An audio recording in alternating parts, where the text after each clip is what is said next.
Hola, ¿qué tal? Muy buenas noches. Bienvenidos a esta nueva edición de su programa #Polémica en redes. Mi nombre es Omar Cepeda y es un gusto saludarles. Es inadmisible que existan personas que trabajan en el sector público y lucren a favor de amigos y familiares o que corrompan los llamados procesos de licitación. Pero es aún más grave cuando lo que está de por medio son productos indispensables para la salud de los mexicanos, los medicamentos. Aún existen retos importantes hacia la primera mitad del siglo XXI en materia de salud. Uno de ellos es hacer eficiente y transparentar la dotación de medicamentos a nuestras instituciones públicas de salud y que estos sean baratos y suficientes. El Estado mexicano, además de garantizar educación y empleo, debe garantizar salud de calidad. Hoy platicaremos sobre este importante asunto que ha generado polémica en redes y que desde inicios de año ha estado en el debate público, es decir, el desabasto de medicamentos en nuestro país. Por ello, tenemos invitados especialistas al respecto que se encuentran viviendo esta transición, así los llamamos unos, otros problemática, en fin, una serie de realidades que tenemos que ir estudiando. Le doy la bienvenida a la doctora Flavia Morales Vázquez, ella es oncóloga del Instituto Nacional de Cancerología. Doctora, gracias por estar con nosotros, es un placer tenerla por acá. Un placer para mí y un compromiso social hablar sobre este tema. Claro, sobre todo que usted vive diariamente con problemas que padecen cáncer y que el medicamento diario es clave para su desarrollo en cuanto a la salud, a una mejor salud. Muchísimas gracias por estar con nosotros. También tenemos con nosotros al doctor Juan Gerardo Sierra Madero, él es jefe del Departamento de Infectología del Instituto Nacional de Ciencias Médicas y Nutrición Salvador Subirán. Muy buenas noches, gracias por estar con nosotros. Gracias, buenas noches, gracias por la invitación y pues sí, muy entusiasmado de hablar de estos temas en forma completa y dando cada uno la perspectiva que vive, ¿no? Desde tu propia trinchera, ¿no? Claro. Sin duda alguna, muchísimas gracias. También muy importante, ahí llegan medicinas claves, por ejemplo, los antirretrovirales para personas que padecen, por ejemplo, VIH, entre otras, y por supuesto estaremos hablando al respecto. También le damos la bienvenida al doctor Mauricio Merino Huerta. Él es coordinador de la organización Notrox, nosotros o nosotras. Nosotros. O nosotras. O nosotras. Y es que se escribe con X, por eso de repente ahí uno puede trabarse a la hora de pronunciar esta organización, y por supuesto también es investigador del CIDE, Instituto Educativo. Muchísimas gracias. Y ustedes han estudiado de forma muy directa estas asociaciones que se han manifestado al respecto. Sí, Omar, así es. Primero un gustazo estar con estas eminencias en la mesa, un privilegio. Y sí, yo creo que es un problema muy antiguo, ya hablaremos de él a fondo, que necesita no solo mucha conciencia, sino mucha colaboración. Es un problema nacional, muy arraigado, hay que combatirlo entre todos. Claro. Muchísimas gracias, bienvenido. Y también al doctor Eberto Arbolella Casanova, él es director general de Coordinación de Hospitales Federales de Referencia. Gracias por estar con nosotros, doctor. Gracias, Omar. Buenas noches compañeros de la mesa. Es un privilegio estar aquí con ustedes. Muy importante va a ser su voz, puesto que precisamente traerá sobre la mesa qué es lo que se está haciendo al respecto. Con mucho gusto comentaremos al respecto. Muchísimas gracias. Me gustaría preguntarle a la doctora Flavia y al doctor Juan Gerardo cómo se está resintiendo y si se está resintiendo el desabasto de medicinas en sus institutos. Iniciamos con usted, doctora. A principios de año he vivido lo que nunca había pasado en 20 años en el Instituto Nacional de Cancerología. Por el tipo de patología recibimos una serie de apoyos, ya que los medicamentos son costosos. A inicios de año, de pronto, de un día para otro, nos encontramos con que no había forma de continuar brindando las quimioterapias que habitualmente les dábamos a los pacientes que estaban en programas, porque estos programas fueron suspendidos también de un día para otro y hubo muchas quimioterapias que no se pudieron aplicar porque de hacerlo cada paciente tenía que comprar de su bolsillo estos tratamientos que son muy costosos. Esto, por un lado, hemos tenido también escasez de insumos en todas las áreas y retrasos en la programación de estudios por escasez de personal. También hubo un recorte importante del personal que laboraba en el instituto. Correcto, gracias, doctora. Más adelante daré, por supuesto, la voz a usted, doctor Heberto, para que nos explique qué es lo que ha estado pasando. Por favor, doctor. Nosotros en el Instituto Nacional de Ciencias Médicas y Nutrición tenemos una clínica de atención a personas que viven con VIH, que tiene ya pues, muchos años en operación y en la cual he elaborado prácticamente toda mi vida académica. Todos estos medicamentos se compran a nivel central, en un mecanismo que estaba organizando hasta este momento la Secretaría de Salud a través del CENSIDA, y hasta este momento afortunadamente no hemos vivido episodios de desabasto. Tenemos una amplia comunicación con otros centros de atención en la Ciudad de México, y en caso de que hubiera algún desabasto, sabemos que podemos contar con reemplazos de medicamentos, etcétera, pero hasta este momento no hemos tenido medicamentos para los pacientes con VIH que no se otorguen. Ahora, sí existe a nivel nacional, había un retraso en la compra de medicamentos, y sabemos que existe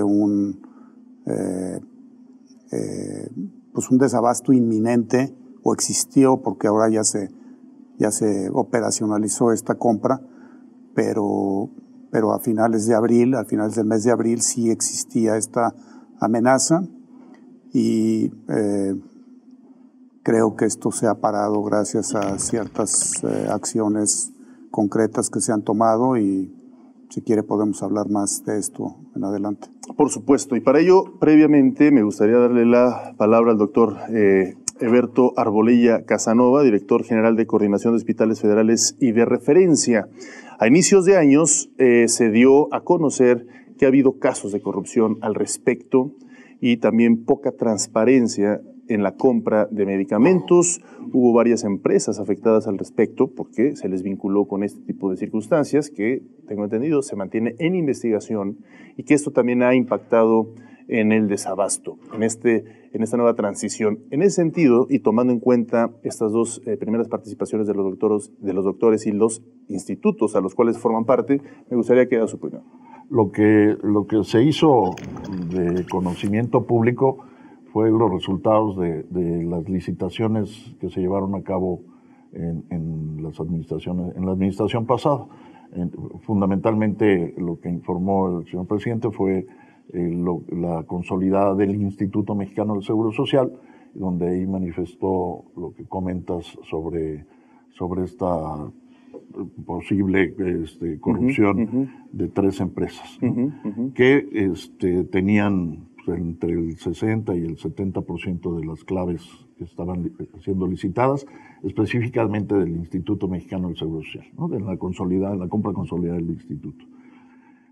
La indicación que tuvimos ya con este nuevo gobierno es para las compras, es justamente ahora Hacienda es la Secretaría de Hacienda es la que hace la licitación, recibe de todos los hospitales, institutos, de todas las instituciones, también del IMSS, del ISSSTE, de SEDENA y de todos, recibe la información de cuáles son las claves de medicamentos que se utilizan en cada uno de los hospitales, y está saliendo ya la compra consolidada llevada por la Secretaría de Hacienda. Si bien también el desabasto hubo a principio de año en algunas de las instituciones, fue justamente por este cambio de indicación, ¿no? Entonces, antes cada instituto y hospital hacía sus propias compras, refiriéndome a los hospitales de la Secretaría de Salud, así como los gobiernos estatales, ¿no? Los gobiernos estatales y todas las instituciones hacíamos nuestros propios concursos, ¿no? Licitaciones, y la indicación fue consolidar todo a través de la Secretaría de Hacienda. La indicación era que ampliáramos, mientras tanto, que se hacía el proceso licitatorio, que ya está en Compranet, ya están las prebases ya arriba, ¿no? en la plataforma, y se espera que se dé fallo en junio, ¿sí? Para que en julio ya tengamos ya en las instituciones ya recibiendo todos los medicamentos y material de curación. Claro. Son los dos grupos de insumos que está consolidando en este proceso, ¿no? En este proceso. Muy bien, doctor Mauricio Merino, usted tuvo también participación directa con asociaciones que se fueron involucrando. ¿Cuáles fueron las principales demandas? Mira, es un problema antiguo que efectivamente ha atravesado ahora por una situación singular en el cambio de gobierno, yo creo que afortunada, sinceramente lo creo así, modificación, pero afortunada en el largo plazo, no en el momento inmediato, cambio de señales respecto a cómo comprar los medicamentos. Pero el problema es muy antiguo. En nosotros, en la organización, tomando en cuenta las bases de datos de CNDH, de la Auditoría Superior de la Federación, del propio INEGI, entre otras, identificamos patrones de vulneración sistemática de los derechos, de nuestros derechos.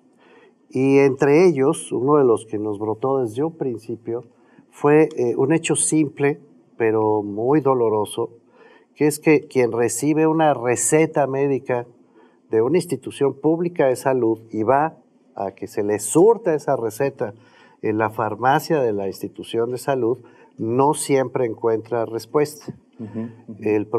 Las propias fuentes oficiales nos dicen que es un fenómeno que se reproduce hasta en 25% de las instituciones públicas de salud desde hace ya varios años y que se incrementa en los hospitales y en los centros de salud, digamos, de menores ingresos, de menor acceso a los recursos públicos, y especialmente entre los grupos indígenas, que es todavía peor. Este es un patrón de vulneración de derechos. Uno tiene derecho a la salud no solo a que le receten, sino a obtener el tratamiento que se deriva de esas recetas.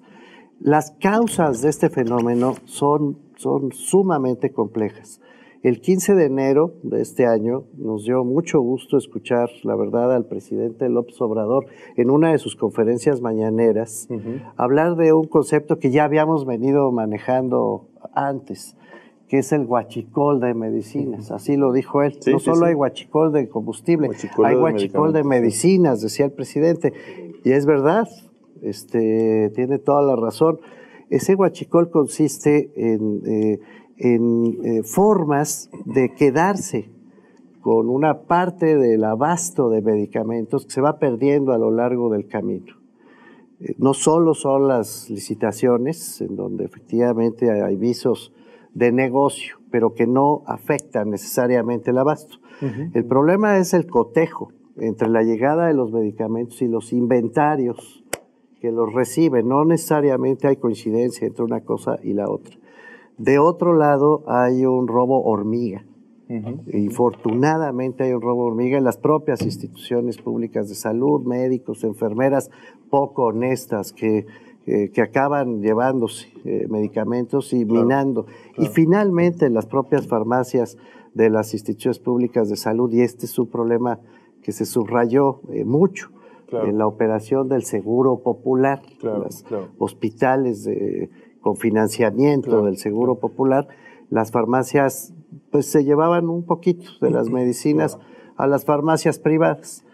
Bueno, este es un fenómeno, por lo tanto, gravísimo, que debe ser, insisto, atacado colectivamente. No creo con sinceridad que el gobierno mexicano solo pueda resolver un problema de esta manera. Y me parece que está precisamente poniendo el punto sobre la mesa, el punto a discutir precisamente en este programa. Vamos a tener que hacer una breve pausa y regresamos, tomando en cuenta las observaciones que usted acaba de comentar, doctor Mauricio Merino. Regresamos. Les recuerdo que nos puede seguir a través también de nuestras redes sociales, @Canal14MX.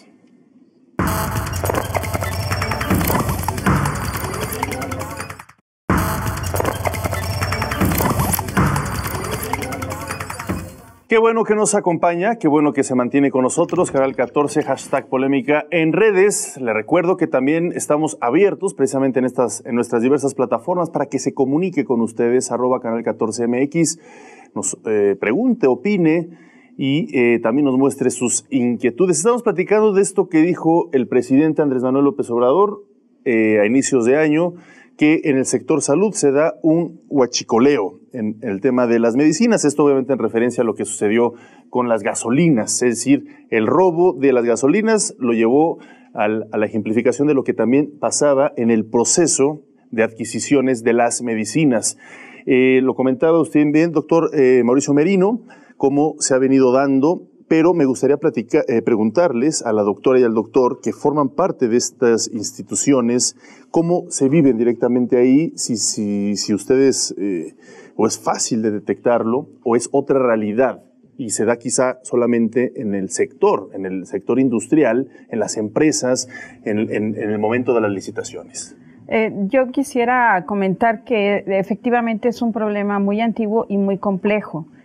Muy antiguo porque llevamos sexenios donde el Sistema Nacional de Salud no es eficiente en dar salud igualitaria para todos. Lo ideal sería que la atención de la salud no estuviera a disposición de lo que tú puedes pagar y que todos tuviéramos los mismos derechos. Pero nuestro mismo sistema está hiperfragmentado.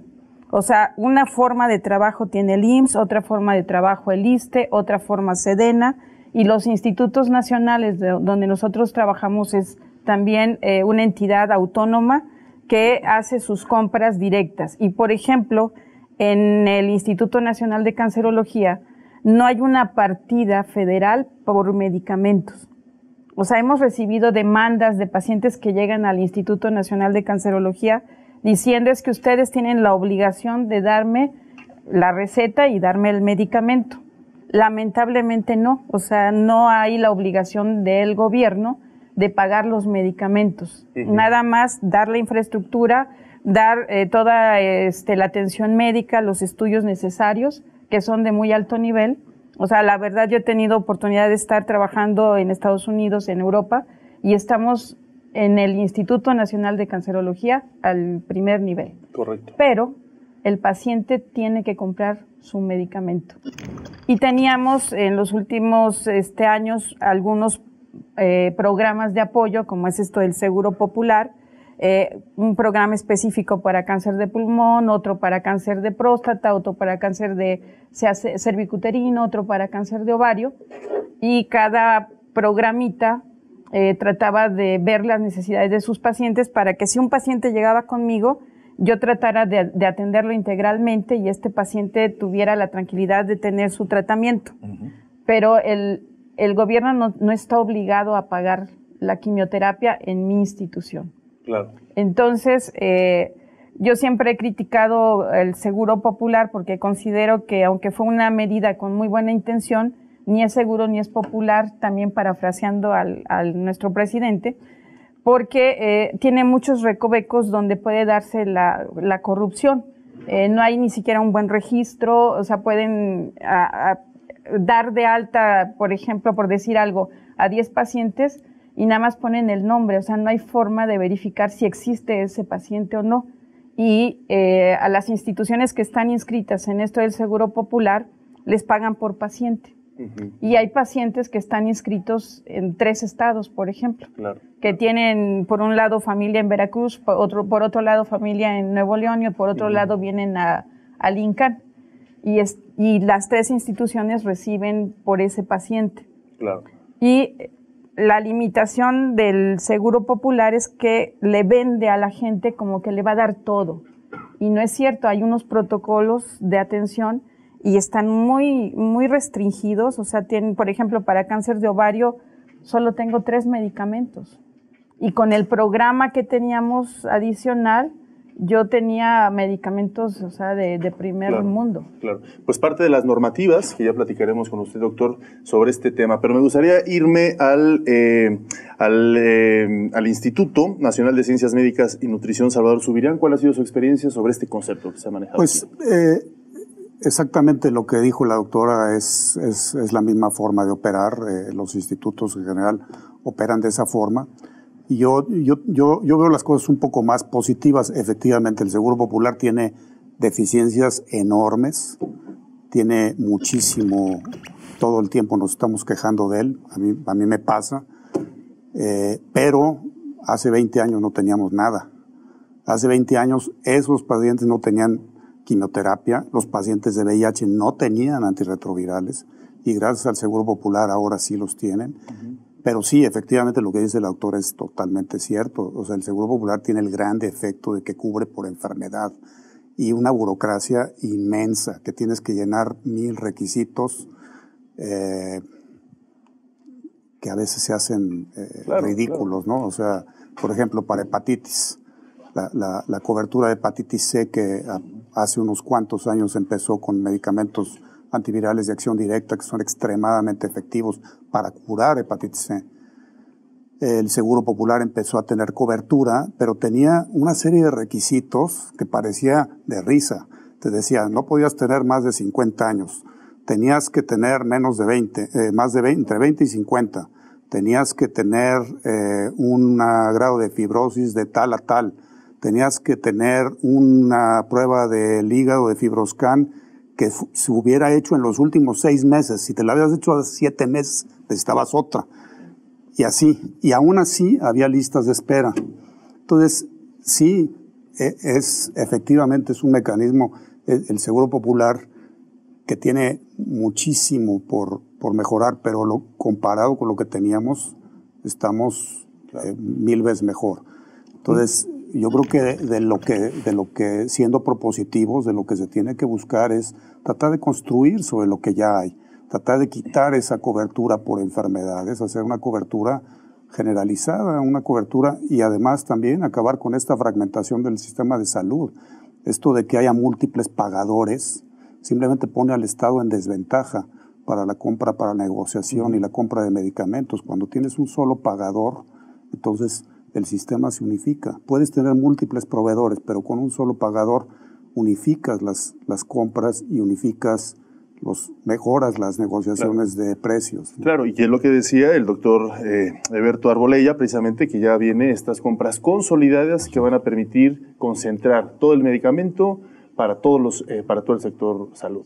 Sí, coincido con lo que comentó el doctor Merino, ¿no? Es un problema añejo, lo que comentó la doctora también, un sistema fragmentado que complica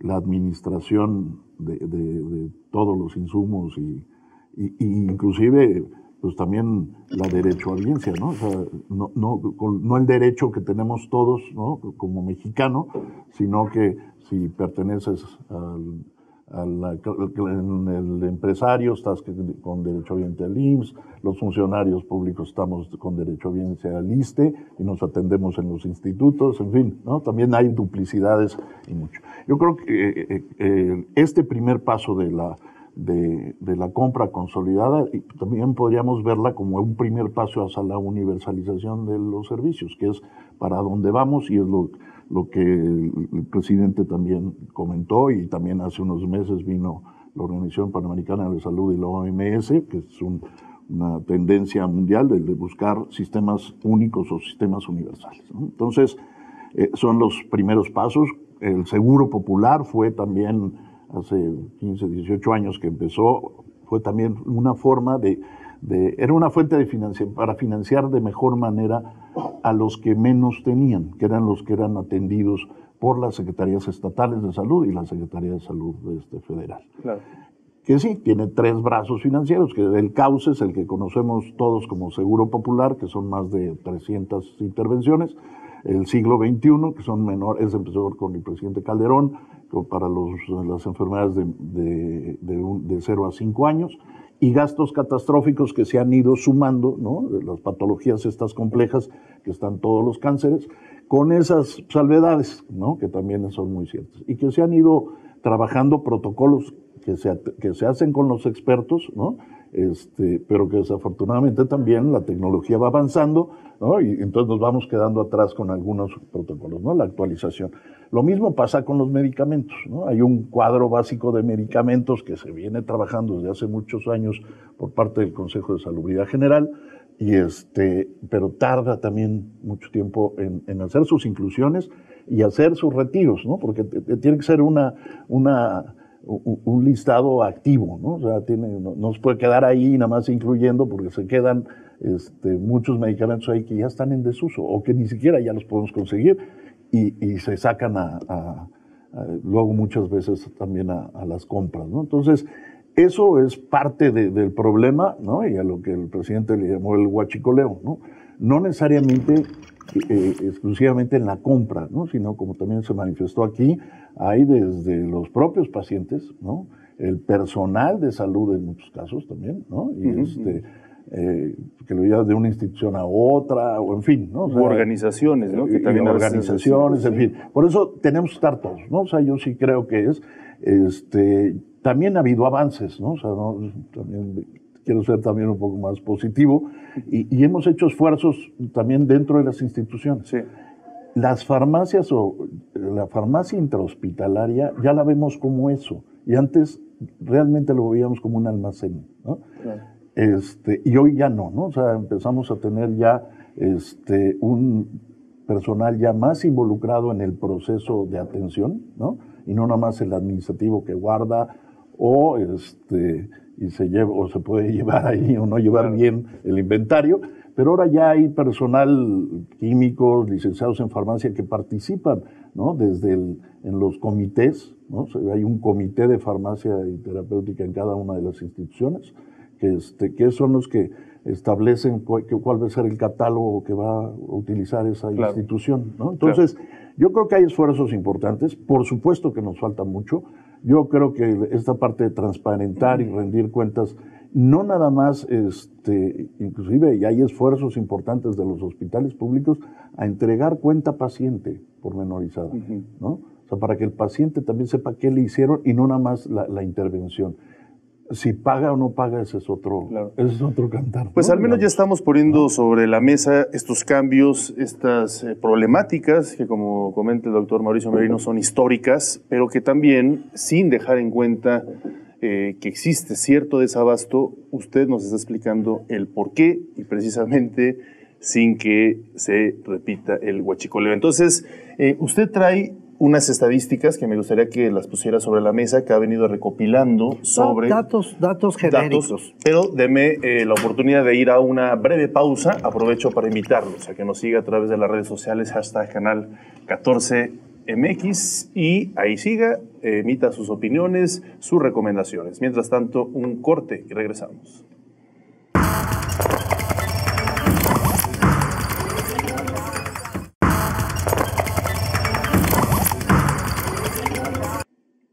Qué bueno que sigue con nosotros. Gracias por continuar en este programa Polémica en Redes y este tema interesantísimo que estamos tratando con nuestros invitados esta noche, desabasto de insumos y medicinas en el sector público, y un tema que surgió y que salió a propuesta tuya, precisamente lo que fue el huachicoleo de medicamentos y cómo precisamente se está tratando de revertir estas prácticas.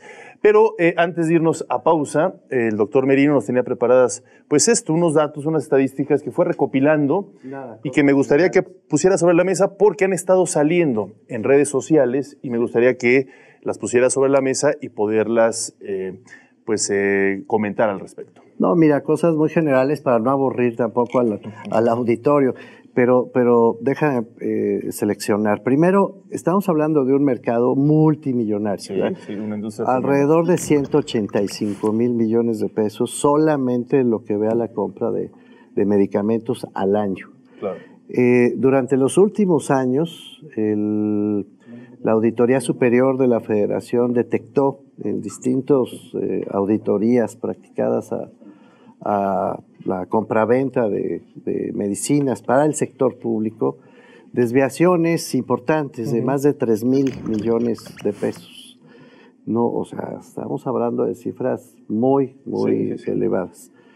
Hay además datos que fluctúan porque hay un mercado negro, infortunadamente, de las medicinas. Uno va, lo decía hace un momento el doctor, tú vas a Tepito y pides medicamentos que no estás encontrando en los centros o en de salud. internet, en alguna compañía de estas de ventas. También en internet, y son medicamentos falsos. Son medicamentos. No necesariamente, también hay originales. Hay originales que vienen del mercado negro, del huachicol de medicinas. Es correcto. Pero infortunadamente, doctor, también se ha detectado que hay otros que son abiertamente falsos. O sea, logran reproducir las cajas, aparentan el medicamento y son falsos por completo, con lo cual están matando a la gente. ¿De qué tamaño es ese mercado? La verdad es que no lo sabemos. Nadie lo ha logrado documentar por completo. Pero sí sabemos que conforme va disminuyendo el ingreso de las personas, obviamente les resulta mucho más difícil acceder a estos medicamentos. El último dato que tenemos del propio INEGI es que hay 22.9% de personas que no logran conseguir los medicamentos que, sin embargo, les son, como ya se dijo varias veces, indicados en instituciones públicas de salud. Hay más, pero no voy más lejos.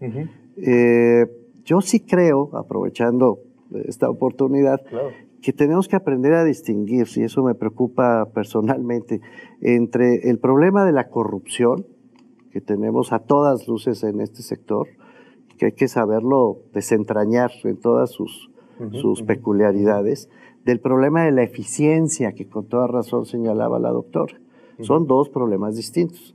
La ineficiencia también causa vulneración de derechos, no solo la corrupción. No solo se trata de evitar que se roben medicinas o que hagan falsos inventarios o el robo hormiga del que ya hablábamos, es también un problema de distribución y de información de todo el sistema público de salud en México. En este ánimo propositivo y de cambio a favor que han puesto sobre la mesa y al que me sumo con mucho gusto, yo creo que efectivamente hay una oportunidad en este momento para modificar la manera en que ha venido operando la gestión del sistema de salud, que hasta ahora ha venido siendo fragmentaria. Y todo eso supone un sistema de información que hasta ahora no existe en el sistema de salud del país. Cada quien tiene sus pedazos de información, cada quien se enorgullece, digamos, de la operación de sus institutos, de sus hospitales, pero es un problema general de compartir información paciente por paciente. Ya existen los medios electrónicos para poder hacer eso. Ahora, una idea más y termino. El Seguro Popular, que efectivamente ha sido aquí mencionado varias veces, nació con la intención de atacar dos problemas importantísimos, el gasto de bolsillo y el gasto catastrófico. Es decir, nació con la idea de que la gente con menores recursos no tuviera que sacar de su bolsa para comprar medicamentos, para ir al médico, para darse un tratamiento y por supuesto que no tuviera que quedarse en la peor de las miserias cuando el abuelo, el tío, la tía caen en una enfermedad que resulta catastrófica para la familia, de ahí el nombre. Siendo un seguro, entonces acabó siendo interpretado, creo que correctamente en la teoría, como algo que paga el costo de un tratamiento paciente por paciente.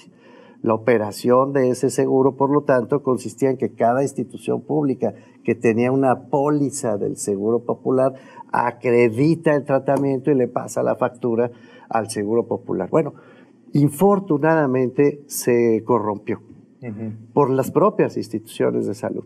Y entonces acabaron inventando pacientes donde no había, tratamientos donde no había, multiplicando las pólizas y los costos asociados a las pólizas donde tampoco había, para construir hospitales, para pagar salarios, para suplir deficiencias presupuestarias de los centros de salud, en lugar de atender a los pacientes. Bueno, hay que corregir el problema, pero no tirar al niño con el agua sucia, como suele decirse. Doctor. O sea, eso es lo que yo iba a decir. El hecho de que haya corrupción no quiere decir que no sirva el mecanismo. En Estados Unidos es muy conocidos los fraudes al famoso Medicare o Medicaid, los médicos o instituciones que inventan procedimientos o que injustificadamente hacen tratamientos o intervenciones y le cobran al gobierno a través de esos mecanismos.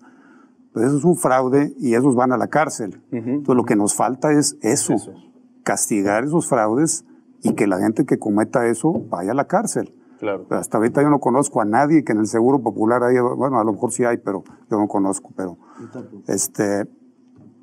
por ese tipo de mecanismos. Entonces, todo el mundo habla de que se roban y todo, pero no estamos detectando esos robos. Nos falta cuidar nuestros recursos, nos falta tener mecanismos eficientes para poder vigilar y que los recursos que estamos usando sean usados como si fueran, como son, lo que son, recursos preciosos, que están destinados al bienestar de la gente, no al beneficio de nadie de nosotros. Y lo que decía en Estados Unidos fueron temas de campaña y que costaban muchísimos votos. Coincido, el sistema de información, ¿no?, venía siendo de cada una de las instituciones, y luego inclusive hasta dentro de las instituciones teníamos al mismo paciente con diferentes expedientes dependiendo en qué servicio estaba, ¿no? Entonces, vuelvo a hacer el optimismo, sale ya con estos medios electrónicos empieza. Y la Secretaría de Salud también ya está haciendo, ¿no? El subsecretario está justamente abocado a crear el sistema de información ya único, ¿no? También, y tener inteligencia. Empezó, o sea, porque sí teníamos fragmentado toda la información, inclusive de la propia Secretaría, en bases que tampoco se hablaban entre sí, ¿no? Entonces, ahí complicaba hasta para tomar decisiones de mejor manera, ¿no? De política pública, o inclusive ya los que estamos dentro de las instituciones o a nivel de las trincheras también para tomar mejores decisiones, ¿no? Entonces, se ha ido evolucionando con la tecnología para ir creando este sistema de información. Ya hay una base que debe llevar ya ahorita más o menos arriba de 100 millones, ¿no? O sea, ya con nombre y apellido ya de 100 millones de ciudadanos, ¿no? Somos 120, entonces ya ahí va, ¿no? ¿Por todo el país? Así es, sí, para todo el país. Y ya también creando una base de información donde tiene que salir, por supuesto, desde cada una de las unidades, desde las de primer nivel hasta las de alta complejidad, como son los institutos aquí representados, ¿no? Supongo que este sistema de información único también va a permitir que no se centralice tanto a veces la atención médica. Por ejemplo, hablamos de estos institutos que están en el país junto con otros y que vemos de forma muy dolorosa a ciudadanos que se desplazan de Oaxaca, del interior del país, pero obviamente mientras más alejados los estados, pues a veces más difícil les resulta llegar, por ejemplo, al Instituto Nacional de Cancerología o al que usted también representa, en fin, y eso también yo creo que va a permitir ser más democrático, que el sistema de salud sea más democrático. También comprometió el presidente de empezar obras y terminarlas, porque también tenemos hospitales esa es otra forma de sin terminar, y también hubo toda una propuesta desde cuando nace el Seguro Popular y se crearon los hospitales regionales de alta especialidad, ¿no? Sí. Que han ido justamente dando resultados para evitar esos traslados de Chiapas, ¿no?, por ejemplo, aquí a la Ciudad de México. Y también algo que comentó el doctor Merino, también se ha ido trabajando y de forma intensa por los mecanismos de seguro popular, si bien, como ya se mencionó aquí, con muchos problemas, pero también con muchos aciertos. Y uno es el de exigir la calidad, ¿no? O sea, tienes que acreditar, la institución tiene que estar acreditada, ¿no?, para poder acceder a esos recursos, ¿sí? Si no, no puede uno, ¿no? Llámese para gastos catastróficos, y ahí tiene que demostrar que tiene el equipamiento, por supuesto la infraestructura, los insumos, el personal, etcétera, todo lo de apoyo al diagnóstico y tratamiento. Claro. Y si no, hacer los convenios, algo que debemos de ir haciendo también. O sea, somos en las instituciones hospitalarias a querer hacer todo dentro de nuestras cuatro paredes, y ya nos dimos cuenta que tampoco se puede, ¿no? Claro, o sea, claro. Tenemos que sumar, Sí. ¿no?, a través de convenios y todo eso. El sistema de información, fíjense, ¿no?, podía uno ver que en Chiapas, por ejemplo, había 3 neurólogos, ¿no? Sí. Si uno revisaba las bases. Y no, resulta que era uno, nomás que en la mañana está en la Secretaría de Salud, ese mismo en el turno vespertino está en el ISSSTE, entonces pues, ahí había, en algún momento, pues hacía falta un neurólogo, ¿no? Entonces, eso es lo que se va a evitar ahora, ¿no? Con esta unificación del sistema de información desde infraestructura, recursos humanos, etcétera, ¿no? Más la morbilidad, o sea, de qué nos enfermamos y de qué también nos morimos, ¿no? O sea, claro. Vamos no esperar tanto tiempo. Claro, ¿no? Claro. Importantísimo este tema también. Tenemos que ir a hacer un breve corte. Vamos regresando a retomar una inquietud precisamente de la doctora sobre la calidad de los medicamentos a la hora de abastecerse, sobre todo que ahora estamos platicando de este nuevo proceso, tanto de licitación como de compras, pero pues sí, tiene que ver con esa esencia, la calidad del medicamento precisamente para la efectividad de los tratamientos.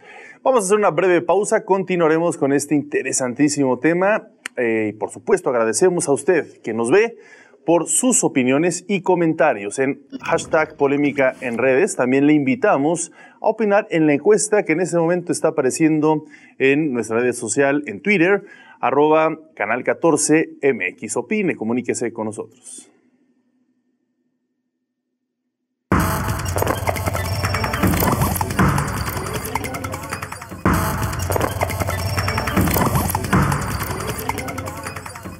Gracias por continuar con nosotros. Le recuerdo que puede opinar usted en la encuesta que en este momento ya se encuentra en nuestras redes sociales, en Twitter, @canal14mx, #polémica en redes. Estamos platicando sobre un interesantísimo tema, el desabasto de insumos y medicinas en el sector salud pública, pero también estamos revisando la naturaleza per se del sistema de salud en México. Y algo que me llama mucho la atención y que me parece una cuestión positiva es que se está evaluando a partir de pues nuestra historia en este sector, pues de cómo mejorarlo. Y al menos ya hay algunas evidencias reales de que se está trabajando al respecto. Pero hay un tema que también me gustaría ponerlo sobre la mesa, la calidad de los medicamentos. ¿Cómo se hace esto? ¿Cómo se compran? ¿Quién lleva a cabo esta evaluación de que sean los medicamentos adecuados? Y precisamente tiene que ver, supongo, con esta nueva etapa del gobierno, pero me gustaría que usted lo apuntalara de forma más precisa, doctora. Pues mire, hemos observado en los últimos años que ha habido una reducción en el gasto asignado para atender las necesidades de salud, o sea, el presupuesto. Y de 2018 a 2019 hubo una reducción del 55% del presupuesto. Entonces, yo veo muy complejo, o sea, somos más habitantes mexicanos, muy complejo si veníamos con deficiencias graves de periodos anteriores, a la hora de que se hace una contracción tan severa del presupuesto, veo que pues el gobierno va a tratar de solventar las necesidades y mi preocupación es a la hora de querer elegir medicamentos para todos, que si se vaya a castigar la calidad y cómo que en esas compras consolidadas, qué instrumento vamos a tener para vigilar estas compras consolidadas, si están hechas a medicamentos que hayan sustentado y comprobado su eficacia y seguridad, claro, o no, o claro, de dónde van a provenir estos nuevos fármacos. Hubo desde el asunto de la influenza, hubo una intención de parte del gobierno de que México mismo fabricara pues varios de estos fármacos, varias vacunas.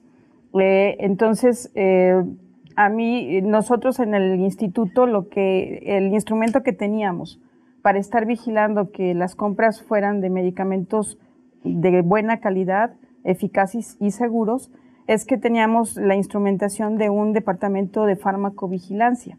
Y si empezábamos a detectar eventos adversos, los reportábamos y cambiábamos el proveedor o sea, ese fármaco que no nos estaba dando la atención, el resultado que nosotros queríamos.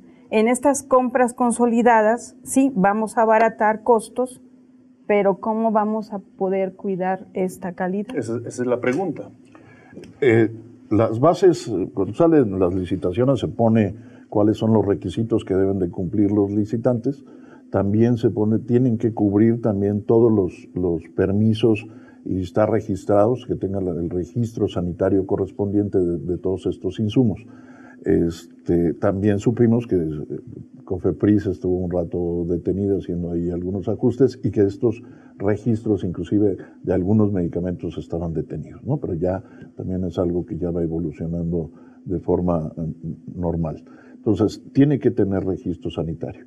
Y lo que comenta la doctora de la farmacovigilancia, yo creo que inclusive no es porque lo queramos también tener, sino ya también es una obligación por parte de las instituciones tener nuestra unidad de farmacovigilancia y reportar estas reacciones adversas a la COFEPRIS, ¿no? Y para que se tomen las medidas, porque medicamentos pueden venir de muchas partes, claro. O el lote, ¿no? Un lote lo tiene el instituto, otra parte está en Francia, etcétera, ¿no? Entonces, tenemos como país tenemos que reportar, ¿no? Las reacciones adversas graves, ¿no? Que pueden llegar inclusive a causar la muerte algunas de estas reacciones y se tiene que dar aviso a nivel internacional, ¿no? Entonces, para tomar las medidas conducentes. Todos los países tenemos un ente, una autoridad sanitaria que vela que en este caso es la COFEPRIS, en el caso de nosotros. Y específicamente en la licitación, al igual que lo hacíamos antes en cada una de las instituciones y que la parte solicitante, que en este caso eran los médicos y las enfermeras, participaban en la revisión técnica de estos insumos, pues habrá también personal técnico en la revisión de la licitación, ¿no? O sea, de las muestras y todo esto. Muestras pues, pueden llevar, ¿no? Decían, bueno, compro manzana y traigo la manzana bonita. Y es nuestra obligación ver, ¿no? A la hora que llegue a nuestros almacenes y a nuestras farmacias, que cumpla con lo que se pactó dentro de los contratos, así como está establecido. Y vuelvo al tema que comentó también el doctor Merino, de que todos tenemos un rol que jugar, ¿no? Para lograr que tengamos insumos de calidad, los que necesitamos, eficientar, disminuir todas estas barreras o piedritas que hay en el camino de esta red, ¿no?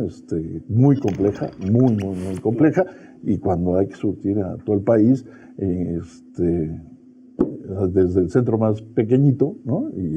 Pero eso es a lo que estamos llamando, ¿no? Finalmente, sí, adelante. Yo quisiera decir, la otra preocupación de estas compras consolidadas que a mí me hace pensar es que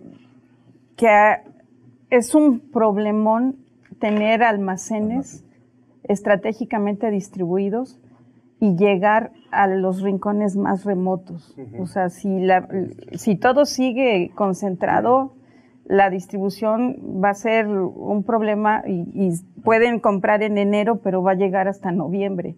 ¿En qué parte de la distribución está fallando? Desde que, ¿dónde van a concentrar esas compras consolidadas? Sí. O sea, ¿cómo lo van a hacer para que lleguen de forma expedita a los lugares que lo requieran? O sea, ese es todo un reto, el traslado de los medicamentos, porque requieren de una red de frío. O sea, tienen que tener una serie de cuidados que es complejo, no es algo muy sencillo. Ya lo tienen contemplado. Y la otra cosa que yo he visto que es una deficiencia de nuestro sistema de salud es que estamos muy concentrados en curar y muy poco concentrados en prevenir. Y la prevención no luce, o sea, es algo que va a verse en años, pero es la forma de abaratar mejor la salud. Y también en Europa la tendencia es a usar la menor cantidad de fármacos posibles. Claro, o sea, de prevenir mucho y de ver estrategias de evitar llegar a fármacos. Claro. Entonces, yo siento que no hemos explotado esto de la prevención y los programas de prevención.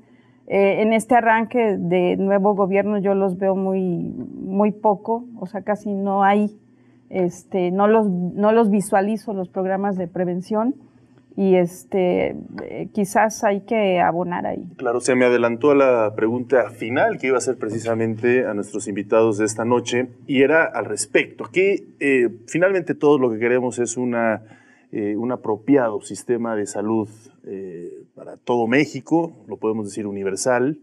Hemos puesto sobre la mesa algunas acciones que ya se han venido tomando, entre ellas pues combatir la corrupción, transparentar los gastos, poner sobre la mesa los alimentos de calidad. Pero estamos en pleno siglo XXI, 2019, me gustaría preguntarles, desde su óptica, desde su experiencia, ¿qué es lo que hace falta para poder mejorar nuestro sistema de calidad y dónde enfocarían los esfuerzos? Si gusta, empezamos por usted. Pues digo, hay una lista enorme una lista de Santa Claus que yo haría, pero yo sí me concentraría en hablar de temas como consolidar nuestro sistema de salud para que fuera un continuo de atención. Uh-huh. También estoy de acuerdo en el tema de la prevención, que es muy importante, pero a veces la prevención se ve como algo, allá está la prevención y aquí está la atención, y realmente es un continuo todo, porque prevención se hace desde que la persona está completamente sana, claro, desde el niño hasta el adulto mayor, claro, que tiene enfermedades graves y que se está atendiendo de alguna complicación, ahí también hay prevención. Entonces, ese continuo uh-huh, hay que enfatizarlo. Uh-huh. Y este tema de la fragmentación del sistema de salud. Nosotros como médicos tenemos muchísima responsabilidad también. Yo creo que un gran vicio de nuestros sistemas de salud es sobre medicación, sobre diagnóstico, por ejemplo, ¿no? También. Le pido 10 pruebas a ver cuál sale positiva y ya de ahí te sale una positiva que quién sabe dónde salió y le das tratamiento que a lo mejor ni siquiera es necesario. Entonces, claro, eso es culpa mucho de nosotros, sí, como médicos y es una situación totalmente atendible. Claro. Y la otra cosa es estos temas de abasto o de desabasto. Mucha parte de eso tiene que ver con corrupción, pero yo creo que la mayor parte es ineficiencia, falta de una distribución adecuada, falta de planeación, y ese es uno de los problemas importantes que le veo a las compras consolidadas. La compra consolidada viene para todo el año siguiente. O sea, yo ahorita le tengo que decir cuánto antibiótico X o Y voy a necesitar el año que entra. ¿Y qué tal si hay un brote? Claro, claro. ¿O qué tal si no hay el brote? Pues, entonces, o se me queda o me falta. Entonces, ese dinamismo que se necesita uh-huh, con compras se pierde en estas compras, claro, consolidadas. No sé si lo estén contemplando, sí, pero a nosotros nos ha pasado mucho que llega al final del año y necesitas urgentemente algo que, pues, inevitablemente no te alcanzó y tienes que comprar algo adicional. Claro, claro. Y ese mecanismo tiene que existir porque si no va a haber desabasto, pues, porque sí, la medicina no es, todos lo sabemos, no es precisa, no es exacta, es una ciencia de la incertidumbre y de la inexactitud. Entonces, claro, sí, predecir estas cosas a veces es imposible. Puntos interesantísimos, sin duda. Gracias por esta última participación. Por favor, doctor. Nada, se le atribuye al general Lázaro Cárdenas decir que para que las cosas se pongan mejor, antes se tienen que poner peor. Yo diría que sería una mala noticia desde mi perspectiva que solamente se saltara este bache de compras y de procedimientos de principio de sexenio y ya todo volviera a la normalidad. Porque la normalidad que teníamos estaba mal. Claro. Entonces, yo creo que si ya Ya sucedió este bache, ya sucedió el problema de desabasto. Utilizarlo para mejorar. Este es el momento de tomar al toro por los cuernos y de invitar al gobierno a que no solo vea el problema, ya se dijo, como un problema de gasto. Es un problema de derechos. Yo quisiera insistir mucho en esto. No se resuelven los problemas de la gente más pobre solo dándoles dinero, claro, sino salvaguardando sus derechos. Y el derecho más importante es el derecho a la vida, el derecho a la salud. Yo creo que es una muy buena oportunidad para que hay muchos especialistas, mucha experiencia y muchas ganas de colaborar.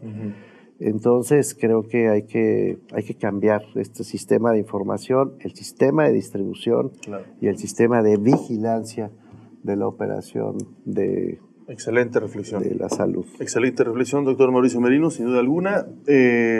Rápidamente, por favor, si es tan amable. Sí. Pues estamos ya inmersos en este cambio, ¿no?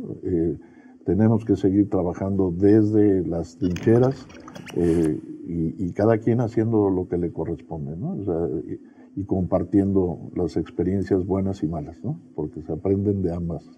Y no echar para atrás, ¿no? Sino por el contrario, ver